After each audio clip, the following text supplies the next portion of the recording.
Hello, and welcome to my PlayStation 5 unboxing. As you can see, this box is quite large. It's pretty tall, it's pretty wide, not that deep.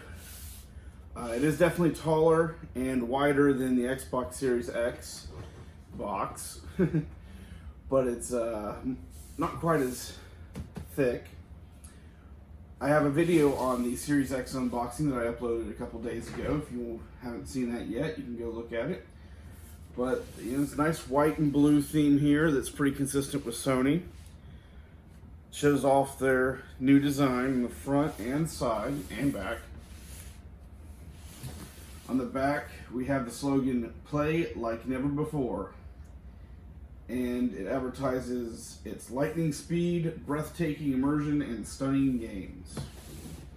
Let's see what's inside.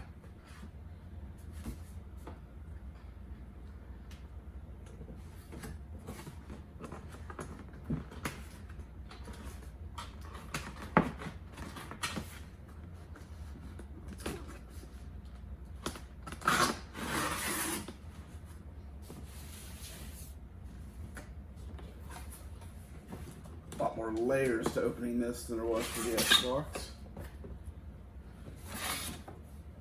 I have to lay it on its side to get in here.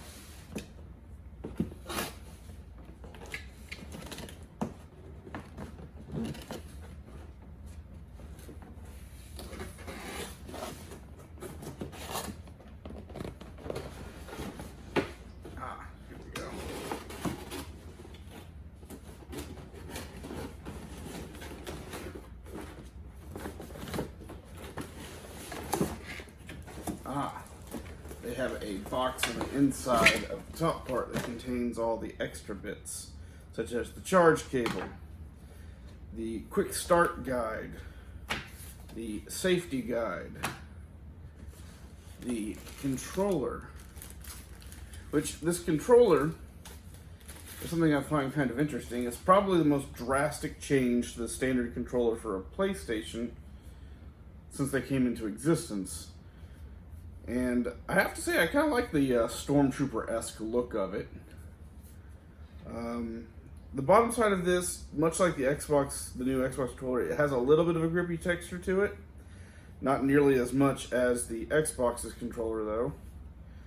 The buttons are clear white with just little gray outlines of the triangle, square, circle, and X, or I believe officially it is called cross. The D-pad, little light right here.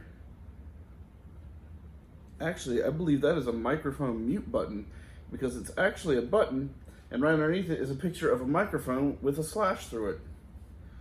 Headphone jack right there. Just like the PS4, it has a touchable pad here that can be pressed. Also, it's updated with a USB-C connection for charging there. I like that. These triggers have a lot of sponge to them. The resistance feels real good on these triggers. Yes, that's nice.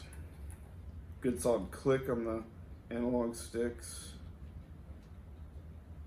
We have a menu button and I guess maybe like a share button like on the previous system. But the icon by it is different. It is 3 little lines going in different directions, almost like an excited reaction. All right, let's see what else is in here.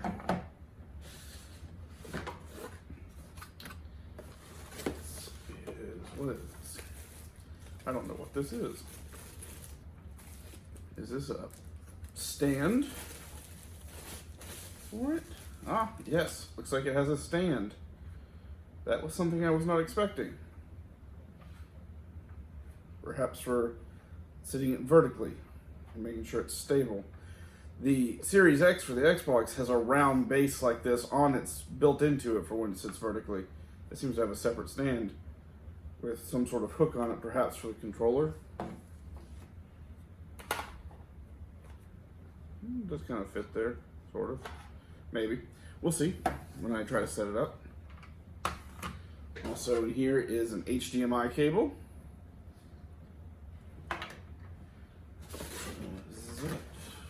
Oh, got another cable here. USB-C to USB cable for charging the controller. Everything in that little box. Let's see. Get the actual system out here.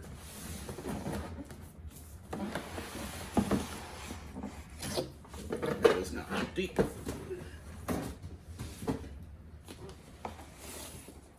Take off these protectors.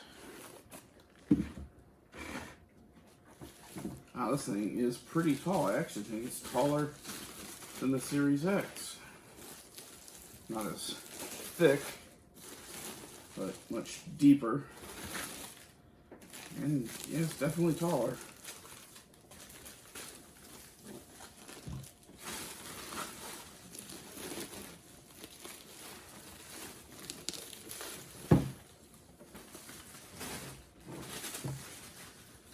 That's pretty.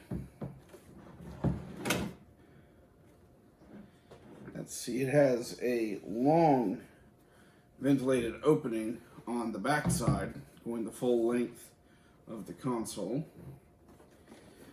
Back here we have two USB ports. Seem to have the 3.0 or 3.1 blue, a Ethernet or an Ethernet port, HDMI port, power port. Let's see, on the front side there is a USB port and a what seems to be a USB-C port, an eject button and power button. Imagine, yes, that is the correct position to have it sitting in. It's on its side, and of course you can sit it vertically. Both consoles seem to, for this generation, seem to be touting that vertical position. Now let's see if I can figure out how to put it on this. Let's see what the base looks like compared to that. Honestly, I don't know. It's kind of confusing. I don't know if it's the right direction or the wrong direction. Ah, perhaps.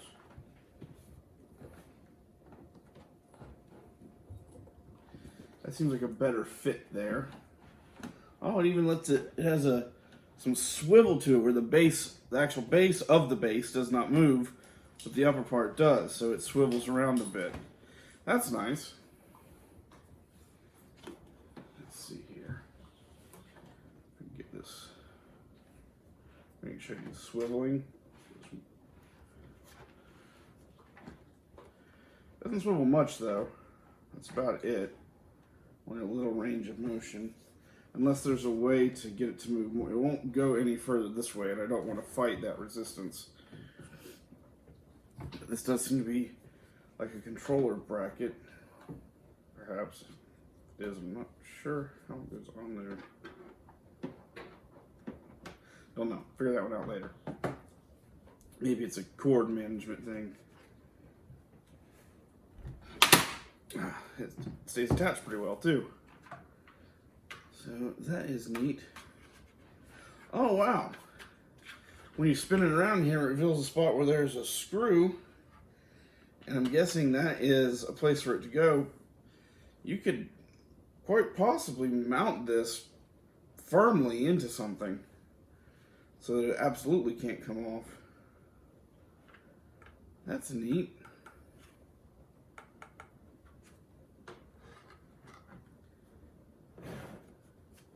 Up here you see the PlayStation logo in this corner. Don't know if I'll have this in the upright position or the laying down position on display in my living room. For the Xbox, I definitely will have it in the upright position. It just seems to fit more. With this one, it's a harder tell which way it feels more comfortable. But yeah, so you've got like that or like that. There's also a contrast in the finishes here. So this is more of like a matte finish on the white. It's not very shiny, more of a dull white. Whereas this black part here in the middle has a very shiny, glossy finish to it. There wasn't really any gloss on the Xbox, it was all matte.